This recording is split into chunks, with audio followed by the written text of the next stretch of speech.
to ensure that every Nigerian, regardless of location or status, can live and work in peace.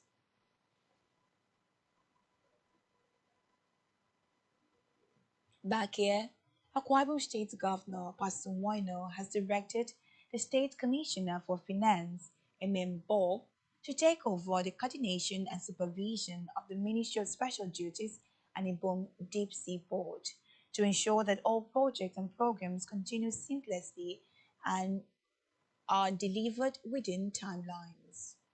Briefing Government House correspondents shortly after the State Executive Council meeting, the State Commissioner for Information, Anir Kanumana, said the decision was part of the resolution reached during the meeting. According to him, the Executive Council considered a presentation by the Ministry of Youth Development on a Akwa Ibom State Youth Development Roadmap and approved the hosting of a Skills Development Week from July 13th to 15th, 2025 to coincide with the United Nations Youth Skills Development Day. He stressed that ESCO further approved the commencement of youth engagement programs, including the establishment of youth-friendly centers across the entire state, which will serve as a hub for learning, collaboration, and innovation, with a pilot in Uyo, the state capital.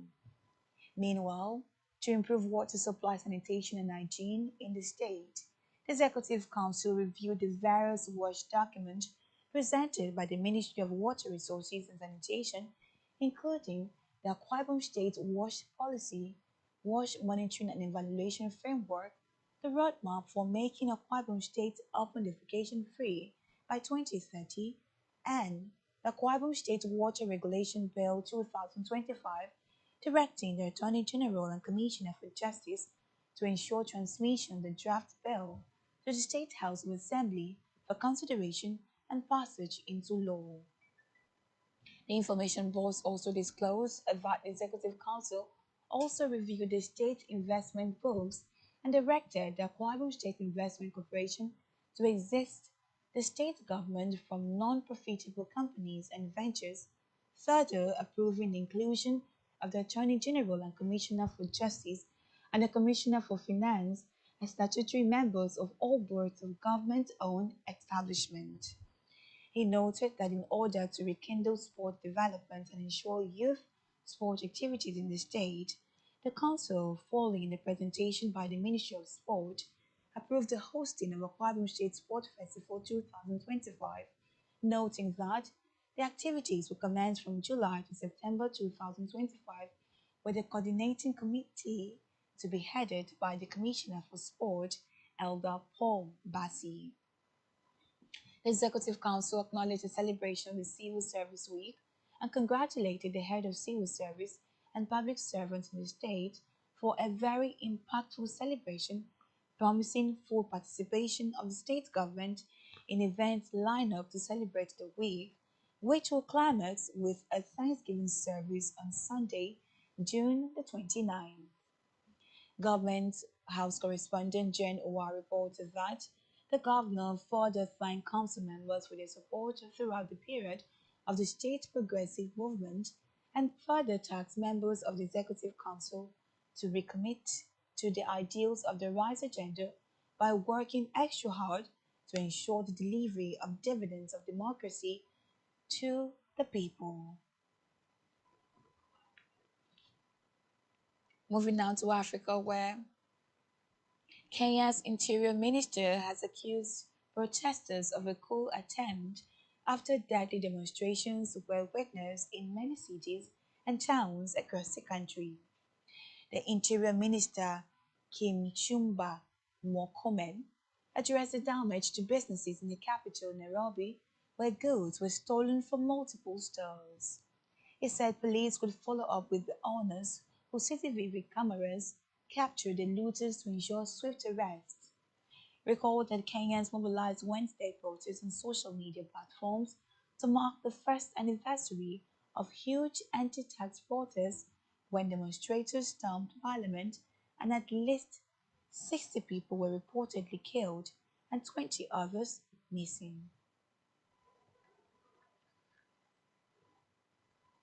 On the foreign scene, Canada's parliament has passed a landmark bill giving Prime Minister Mark Carney's government new powers to fast-track major national projects. The One Canada Economy Act was passed by the Senate and allows the cabinet to streamline approval processes and bypass certain provisions of federal laws for projects that could boost the economy. Reports say supporters have said that the legislation is a critical step in reducing Canada's dependency on the United States amid trade tensions sparked by President Donald Trump's tariffs.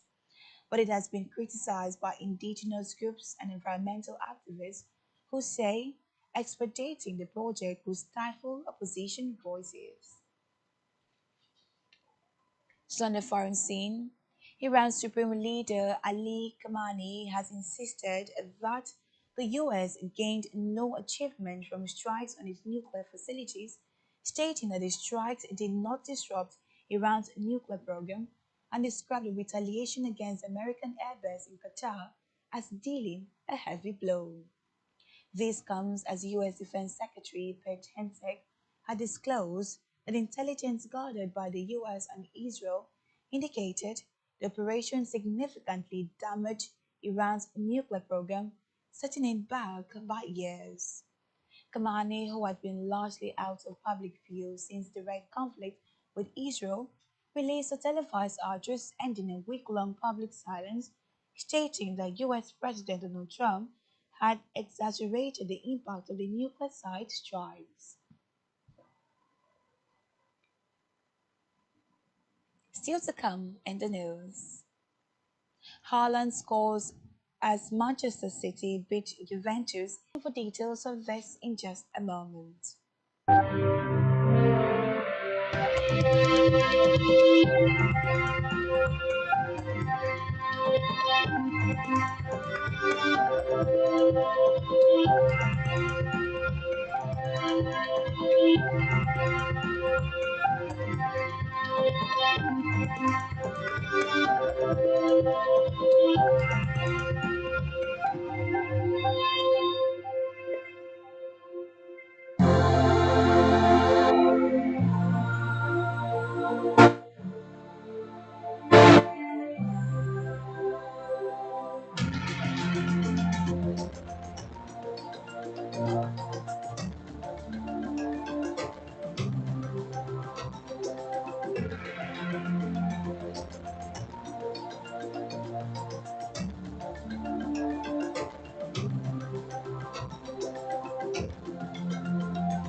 Many thanks for staying tuned. On our business news, Nigeria, Egypt, and Morocco have been listed as the highest recipient of the $95 billion remittance into the African continent in 2024. This was revealed in the State of Africa's Infrastructure Report 2025 published by the African Finance Corporation. The report indicated that diaspora remittances have proved to be more stable than foreign direct investment and official development assistance. Still in business, The Nigerian Port Authority and other stakeholders in the maritime sector have called for a strengthened national policy framework to tackle marine debris and safeguard the future of Nigerian oceans. They met the call in Lagos during the 2025 summit of the Shipping Correspondents Association of Nigeria. They lamented that the marine debris impairs navigational safety and port operations, polluting coastlines, undermining tourism, coastal livelihoods, and community health, among others. The managing director of the Nigerian Port Authority, Dr. Abubakar Dantosho, explained that marine debris threatened biodiversity, including fish, marine mammals, and seabirds, often resulting in entanglement and injections.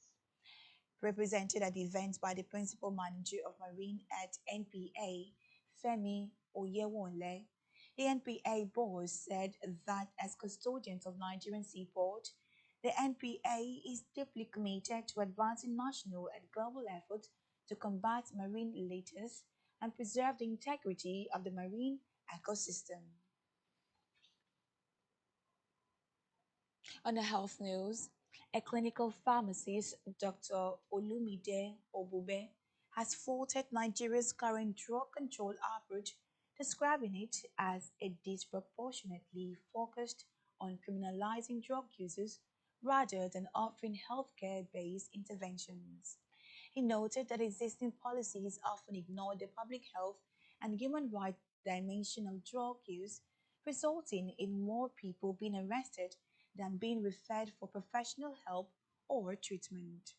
Furthermore, the pharmacies require the scarcity of rehabilitation facilities, noting that fewer than 20 public drug rehab centers exist nationwide, with most of them concentrated in major urban areas. Obube noted that to address the crisis effectively, Nigeria must strengthen primary prevention efforts, particularly among the youth. He suggested school based life skills education, tightened regulation of pharmaceutical supply chains, digital anti drug campaigns, and increased parental involvement. We move now to sports where Erling Haaland scored his 300 top level career goal to help Manchester City beat Juventus at Orlando to top Group G at the Club World Cup.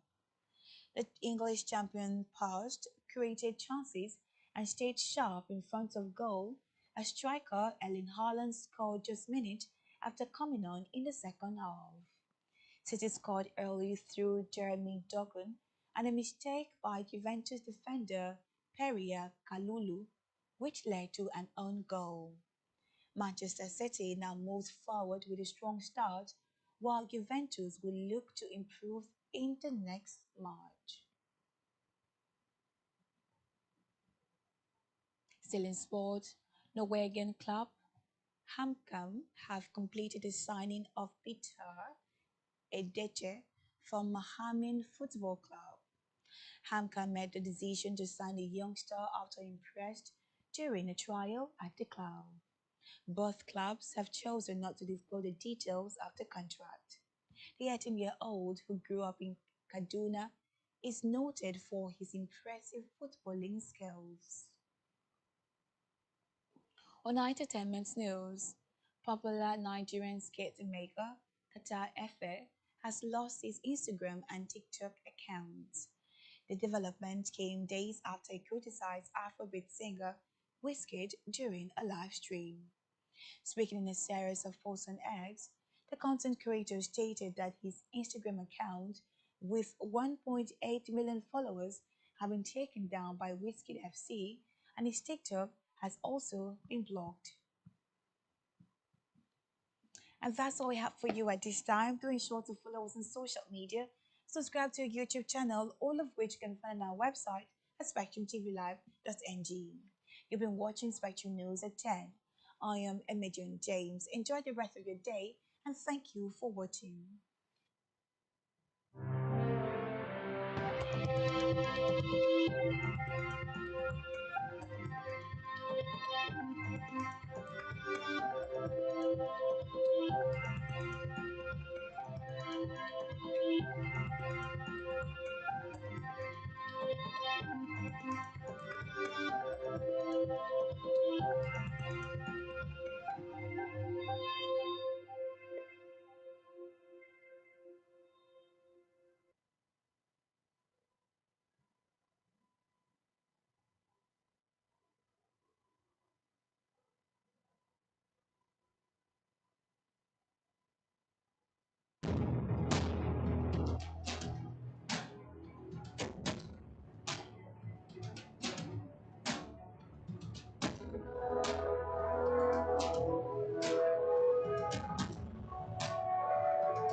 Spectrum TV, broadening your horizon.